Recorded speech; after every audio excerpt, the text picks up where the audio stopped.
Hello everyone, welcome to Ambition Law institute.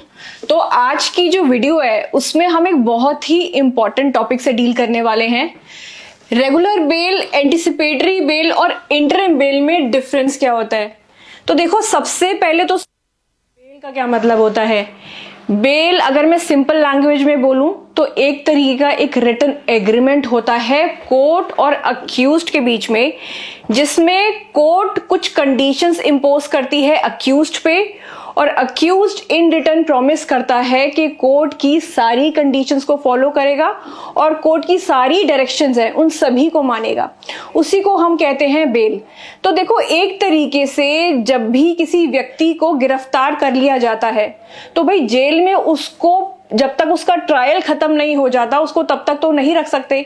इसलिए जो court है कुछ कंडीशंस लगा के अक्यूज्ड को कोर्ट से जेल से रिलीज कर देती है, उसी को हम बेल कहते हैं। तो देखो, जो ये बेल है ये आपका BNSS में कहां पे आता है। BNSS में ये प्रोवाइडेड है आपको section 2 clause 1 sub clause B में आपको बेल वर्ड डिफाइंड मिलेगा। इससे पहले CRPC में बेल वर्ड को डिफाइन नहीं किया हुआ था। तो देखो, जो बेल है बेसिकली जो ऑफेंसेस हैं वो दो तरीके के होते हैं। एक होता है बेलेबल, एक होता है नॉन बेलेबल। तो बेसिकली जो आपके बेलेबल ऑफेंसेस हैं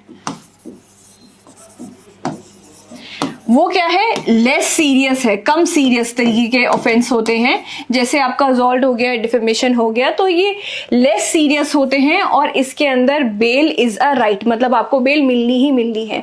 दूसरे हो गए आपके नॉन बेलेबल।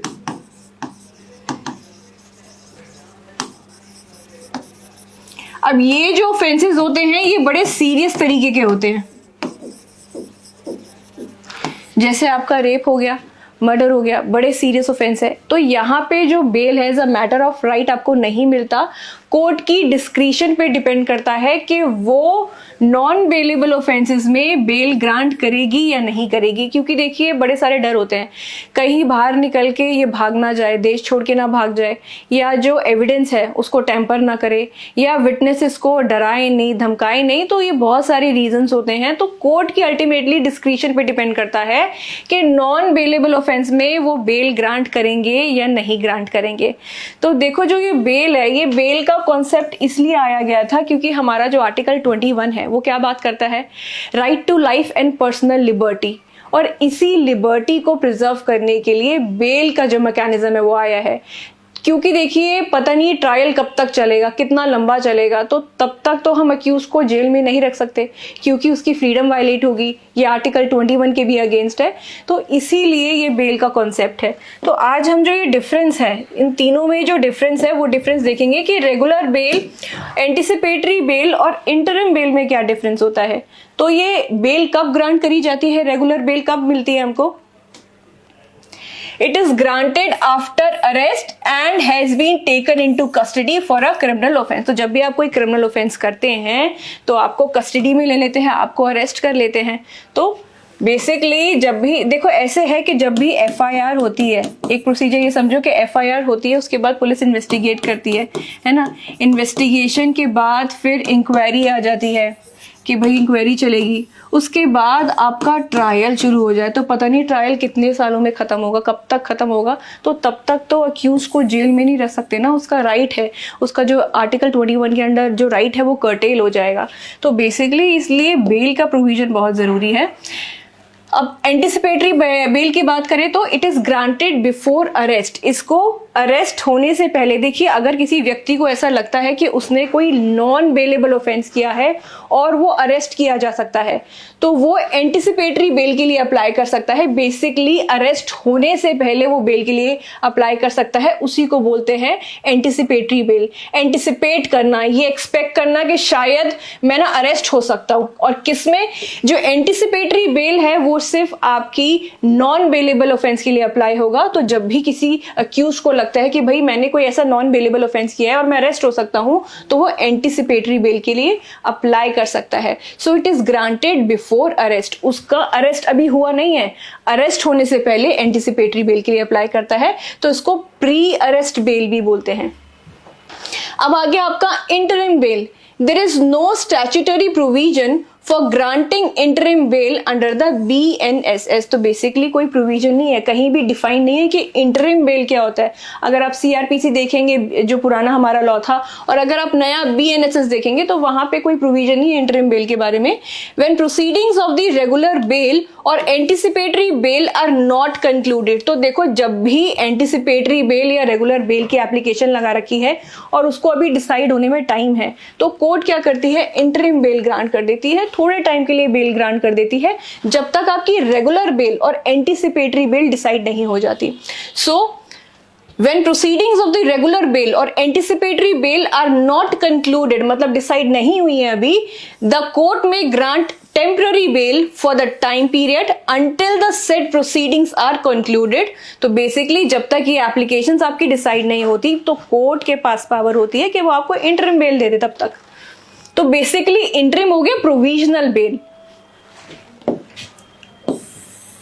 नेक्स्ट इज कौन से सेक्शन में प्रोवाइडेड है। तो आपकी जो रेगुलर बेल है वो आपकी सेक्शन 437 CRPC जो आपका पुराना लॉ था, और अब जो आपका नया कानून है, जो आपका नया BNSS है, उसके अंदर सेक्शन 480 में रेगुलर बेल के बारे में दे रखा है। और एंटीसिपेटरी बेल की बात करें तो एंटीसिपेटरी बेल दे रखा था CRPC में। आपको देखो, पुराने लॉ और नए लॉ दोनों पता होने चाहिए। सो सेक्शन 438 CRPC में दे रखा था, लेकिन अब जो हमारा नया BNSS आया है उसके अंदर सेक्शन 482 में इसका प्रोविजन है, ये दे रखा है। तो बेसिकली एंटीसिपेटरी बेल तो एक तो आपकी नॉन बेलेबल ऑफेंसेस है उसमें अप्लाई करेगी, और कौन दे सकता है, किसके पास पावर है देने की, हाई कोर्ट और कोर्ट ऑफ सेशन। तो बेसिकली हाई कोर्ट और कोर्ट ऑफ सेशन डिसाइड करेगा, ये उसकी डिस्क्रिशन है कि आपको एंटीसिपेटरी बेल ग्रांट होगी या नहीं होगी। अब इंटरिम बेल की बात करते हैं। Interim bail is typically granted under section 439 of CRPC। अब क्या हो गया, section 483 of BNSS by session court and high court, and under section 437 of CRPC, जो कि अब हो गया है BNSS में section 480 by magistrate as a temporary measure while a regular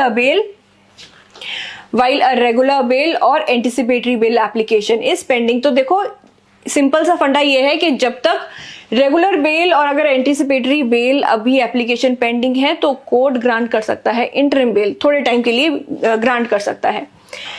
next क्या है, पर्पस क्या है, प्रोटेक्ट अगेंस्ट अननेसेसरी कस्टडी। तो देखिए, जो मैंने आपको बोला कि पता नहीं ट्रायल कब तक खत्म होगा, तो तब तक तो अक्यूज्ड को नहीं रख सकते जेल के अंदर, क्या पता उसके अगेंस्ट जो चार्जेस हैं वो झूठे साबित हो जाएं, तो उसकी तो लिबर्टी कर्टेल हो गई ना, उसका तो आर्टिकल 21 वायलेट हो गया ना। तो उसकी इस लिबर्टी को प्रिजर्व करने के लिए जो आर्टिकल 21 में दे रखा है, right to life and personal liberty, इसको प्रिजर्व करने के लिए ये बेल की प्रोविजन बहुत जरूरी है। तो अब बात करते हैं एंटीसिपेटरी बेल की, प्रोटेक्ट अगेंस्ट पॉसिबल अरेस्ट। तो बेसिकली जब भी किसी को ये एंटीसिपेट होता है कि भाई मैंने एक ऐसा नॉन बेलेबल ऑफेंस कमिट कर दिया है कि जिसकी वजह से शायद मेरा अरेस्ट हो सकता है, तो वो इंसान एंटीसिपेटरी बेल के लिए अप्लाई कर सकता है। और कोर्ट से अगर देखिए, जब भी कोई पुलिस वाला उसको अरेस्ट करने आएगा तो वो दिखा सकता है कोर्ट का ऑर्डर कि भाई मेरे को तो एंटीसिपेटरी बेल ग्रांट कर दी गई है, तो उस केस में उसको अरेस्ट नहीं किया जाएगा। Provides temporary relief until approval of the main application। तो देखिए, ये भी एक प्रोविजनल रिलीफ है, थोड़े टाइम का रिलीफ है कि भाई जब तक आपकी एप्लीकेशन डिसाइड नहीं होगी तब तक आप इंटरिम बेल पे बाहर छूट सकते हैं।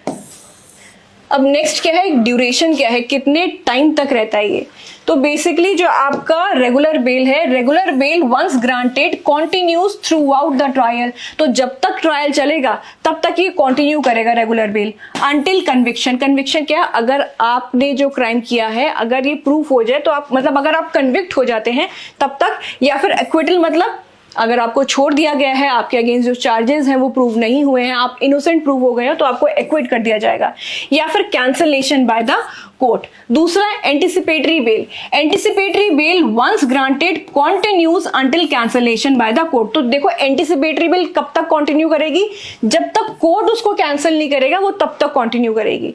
और इंटरिम बेल की बात करी जाए तो interim bails are strictly time bound, ये कुछ टाइम के लिए होती हैं, क्योंकि एप्लीकेशन आपकी पेंडिंग है, एंटिसिपेटरी बेल आपकी पेंडिंग है, अभी डिसाइड नहीं हुई है, रेगुलर बेल भी आपकी पेंडिंग है, डिसाइड नहीं हुई है। तो इंटरिम बेल्स जो है वो टाइम बाउंड होती है, थोड़े टाइम के लिए होती है, lasting only until the next hearing date और a few weeks at most. तो बेसिकली कुछ टाइम के लिए होती है।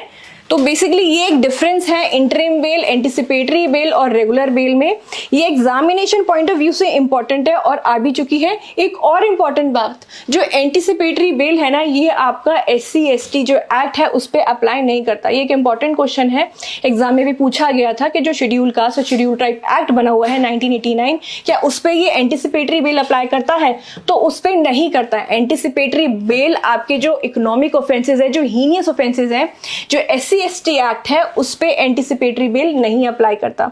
तो बेसिकली ये तीनों में डिफरेंस है, बहुत इंपॉर्टेंट है, एग्जामिनेशन पॉइंट ऑफ व्यू से भी बहुत इंपॉर्टेंट है, तो इसको अच्छे से करिएगा। अगर आपका कोई भी क्वेरी है, कुछ नहीं समझ में आया, तो कमेंट बॉक्स में जाके आप मुझसे पूछ सकते हैं।